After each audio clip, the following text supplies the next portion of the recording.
Welcome back to our system design series. Today we are going to explore NoSQL databases, a powerful alternative to traditional relational databases that often used for modern scalable applications.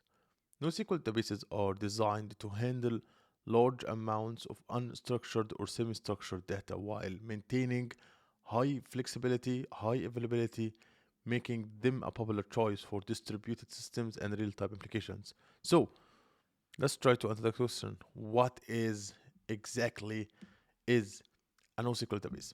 Unlike traditional relational databases, NoSQL databases are not use table do not use tables and predefined schemas. Instead, they provide more flexible data models that can be adapted based on the specific needs for your application.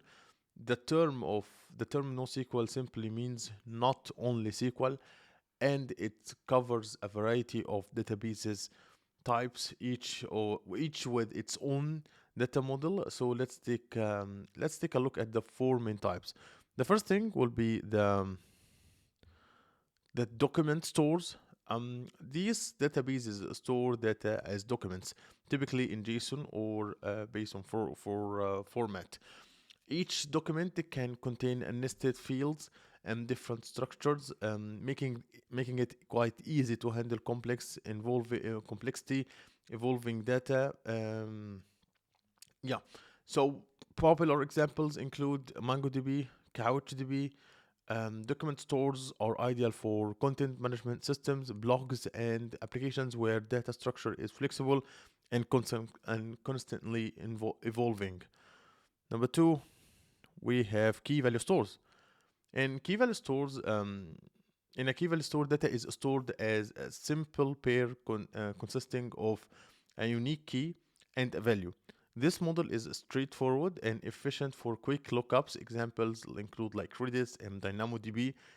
Key value stores are great for use cases like caching, session management, and real-time data feeds where fast access to simple data is quite crucial. The second thing we have will be the column column file store or white columns. These databases store data in columns rather than rows, making them suitable for handling a large amounts of sparse data. Each row can have a dynamic number of columns, making it highly flexible. Example of that is just Cassandra. Cassandra and HBase. Column family stores or white stores are often used for analytics applications, time series, and big data use cases where the data module needs to scale horizontally across multiple nodes. Lastly, we have graphs, a graph database. Let me just, yeah. These databases are designed to represent data as nodes and edges, making them perfect for applications that need to understand the relationships between different data points. Example for that will be Amazon Neptune. Graph databases are commonly used for social networks, recommendation engines, and fraud detection, where relationships are critical to the application. Okay, so one of the key advantages of NoSQL databases is scalability.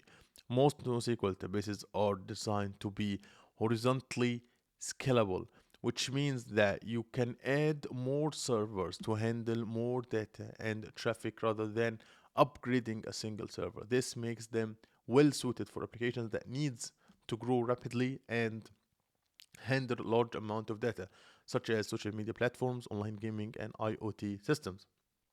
Another important features of NoSQL databases is their to handle high availability. Because they are distributed across multiple nodes, they can continue to function even if some nodes fails, ensuring that your system remains up and running for users. This is especially important for applications that need to provide a 24/7 service without interruption. However, there are some trade-offs. So unlike relational databases, most NoSQL databases do not offer asset properties at all, And instead, they often use an eventual consistency model, which means that while the system will eventually become consistent, there may be a short period during which different nodes may show different data. This trade-off is usually acceptable for use cases where availability is more important than strict consistency, such as social media feeds or e-commerce catalogs, for example. So let's consider an example for that. Imagine you are building a social media networking app that needs to store user profiles, posts, comments, and likes. The data is highly dynamic, and you need the ability to scale quickly as your user base grows. A document store like MongoDB would be great choice for here because it allows you to store complex data structures without predefined schemas and easily scale horizontally as you add more users. As we said before, NoSQL databases provide great flexibility, but it's important to choose the right type based on your use case. If you need a quick key value lookups, you will use a key value store like Redis. If you need to manage complex relationships between data point, you will consider graph databases like Neo4j J, sorry. And if you need to handle large scale analytics, you could use like Cassandra would be perfect fit for that. So that's it for this video, and I hope you like it. If you like it, make sure to subscribe and hit the notification bell so you'll never miss a video, and see you in the future.